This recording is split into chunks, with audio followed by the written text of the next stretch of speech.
गया था। स्टैचू देखते हुए मैं उसकी पिक्चर्स ले रहा था, मेरा हाथ लग गया और स्टैचू नीचे गिरा और टूट गया।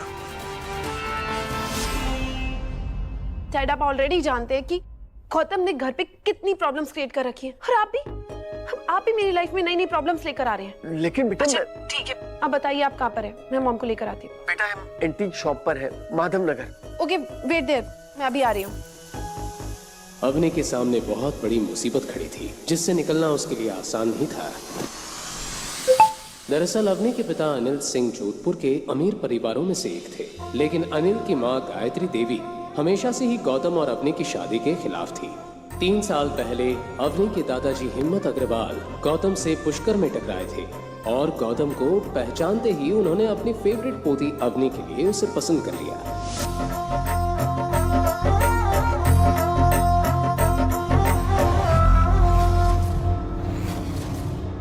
अवनी अपने दादाजी से बहुत प्यार करती थी और उनकी किसी भी बात को टाल नहीं सकती थी।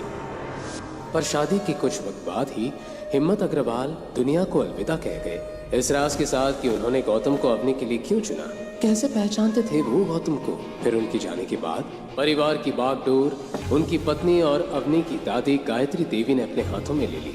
गायत्री देवी अपने परिवार के रुतबे और नाम का बहुत ध्यान रखती थी और साथ ही अपने परिवार में गौतम नाम का धब्बा बर्दाश्त नहीं कर पा रही थी। इसलिए उन्होंने हिम्मत जी के जाने के बाद अनिल और उसके परिवार को अग्रवाल मैंशन से अलग कर दिया था। अवनी आज भी ये सदमा भूल नहीं पाई थी। अब दिन रात उसके दिमाग में सिर्फ एक ही बात चलती रहती थी कि अपने परिवार की हालत कैसे सुधारी जाए। आज एक बार फिर उसके सामने मुसीबत खड़ी थी। वो अगले ही पल अपनी मॉम गीता के साथ माधव नगर जाने के लिए गई।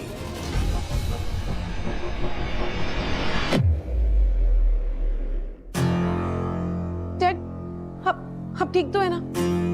ये सब हुआ कैसे? अब दोनों इतनी महंगी दुकान में घर क्या रहे थे?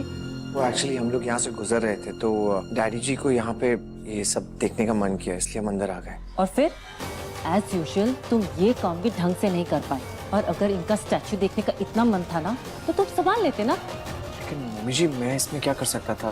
मैंने तो डैडी जी को बोला पर उन्होंने कहा और तुमने मान लिया। तुम कब से इतने आज्ञाकारी बन गए? मॉम, ये सारी बातें तो हम बाद में भी कर सकते हैं ना। अभी के लिए जो इम्पोर्टेंट है हमें उसके बारे में सोचना चाहिए। ये 30 लाख रुपए आएंगे कहाँ से? इसी बात पर गुस्सा आ रहा है तो ससुर जी हमारे लिए प्रॉपर्टी कुछ भी नहीं छोड़ गए, और ये पनौती हमारे नसीब में बांध गए।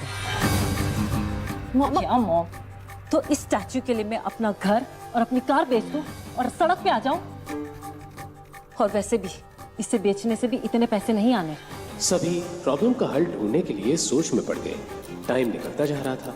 वहीं दूसरी तरफ मैनेजर की नजर बराबर अनिल पर ही थी। उसने पैसे मिलने की उम्मीद छोड़ दी थी और कमिश्नर साहब को इन्फॉर्म कर दिया और 3 घंटे पूरे होने का वेट करने लगा। डैड, मैं दादी सर से मदद मांग कर देखूं? उनके जितने भी पैसे होंगे ना मैं धीरे धीरे करके लौटा दूंगी। पर अवनी, दादी सर तुम्हारी मदद नहीं करेगी, और तुम्हें पता है इसकी वजह क्या है? पर मॉम, एक बार बात करने में हर्ज ही क्या है? मैं कॉल करती हूँ।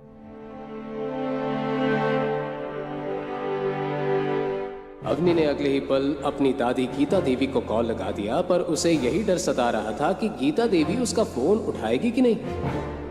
हाँ दादी साहब, मैं अरे तुम्हारा नंबर मेरे पास है, बोलो क्या काम है? गीता देवी बड़े ध्यान से उसकी बात सुन रही थी। हाँ ठीक है, मैं तुम्हें पैसे दे दूंगी, लेकिन इसके बदले में तुम्हें मेरी एक शर्त माननी पड़ेगी। शर्त? कैसी शर्त? हमारी फैमिली जल्द ही जोधपुर के सबसे बड़ी कंपनी अवतार ग्रुप के साथ मिलकर काम करने जा रही है। अगर आज भी तुम्हारी आंखों में मेरे लिए कोई इज्जत है या मुझे अपनी दादी मानती हो, तो अभी के अभी तुम गौतम को तलाक दे दो। अवतार ग्रुप के चेयरमैन के बेटे कबीर के साथ शादी करो। दादी साहब, आप ऐसा कैसे बोल सकती हैं? इस बार तो गौतम की इसमें कोई गलती भी नहीं थी। देखो, मुझे इससे कोई मतलब नहीं है। अगर तुम्हें मेरी शर्त मंजूर है तो मैं तुम्हारी मदद कर दूंगी। दादी साहब, मेरे पापा आपके बेटे हैं, वो अपने बेटे के साथ ऐसा कैसे कर सकती हैं? और आज अनिल जिस प्रॉब्लम में है ना, उसकी वजह सिर्फ तुम हो, और इसीलिए अगर तुम्हें मेरी शर्त मंजूर है तो मैं तुम्हें पैसे देने के लिए तैयार हूँ। दादी साहब मेरी बात। अवनी को अब सामने कोई रास्ता नजर नहीं आ रहा था। अवनी प्लीज डोंट वरी, मैं कुछ करता हूँ। अब क्या करोगे तुम? इतनी बड़ी रकम बाहर जाके भीख मांग के लाओगे क्या? अवनी तुम मेरी बात सुनो, तुम आज ही के आज इस आदमी से तलाक ले लो। ये तेरी लाइफ से आउट तो फिर दादी साहब हमें अपने घर में एंट्री दे देगी। और वैसे भी कबीर तुम्हारा दोस्त है, वो तुम्हें बहुत अच्छे से जानता है और आई एम श्योर वो तुम्हारी हेल्प करेगा। और उसके पापा बहुत पैसे वाले हैं और 30 लाख उनके लिए कुछ भी नहीं है। Come on Avni. गीता देवी को अब कबीर के सिवा कोई रास्ता नजर नहीं आ रहा था, लेकिन कबीर का एक ऐसा सच था जिसे अवनी अच्छे से जानती थी। दरअसल कबीर अवतार ग्रुप का वाइस चेयरमैन शेखर आनंद का इकलौता बेटा था, जो बचपन से ही अय्याश था। लड़कियां उसकी कमजोरी थी, इसलिए हर तीसरे चौथे दिन कोई ना कोई नई लड़की उसका शिकार हो जाती थी। यूं तो उसके ऊपर बहुत सारे केस भी हुए, लेकिन शेखर आनंद के रुतबे और पैसे के आगे किसी पुलिस वाले की भी नहीं चली। कबीर ने कई बार अवनी पर भी अपने हाथ आजमाने की कोशिश की थी। वो कॉलेज में भी अवनी के आगे पीछे ही घूमता रहता था, लेकिन अवनी ने कभी उसे घास तक नहीं डाली थी। वहीं दूसरी तरफ गौतम, जो अब तक शांत था, कबीर का नाम सुनते ही गुस्से में आ गया। लेकिन इस वक्त कोई उसकी बात सुनने को तैयार नहीं था। वो तुरंत अपना फोन निकालकर शोरूम से बाहर चला गया। शोरूम के बाहर जाते ही उसने मोबाइल में एक नंबर डायल कर लिया। जैसे जैसे उसे फोन की रिंग सुनाई दे रही थी, वैसे वैसे उसकी धड़कनें तेज होती जा रही थी। मुंशी जी, अम्मा खड़ी होको। क्या अवनी अपने परिवार को इस मुसीबत से निकाल पाएगी? आखिर गौतम ने किसे फोन किया था? क्या कबीर अवनी की मदद करेगा?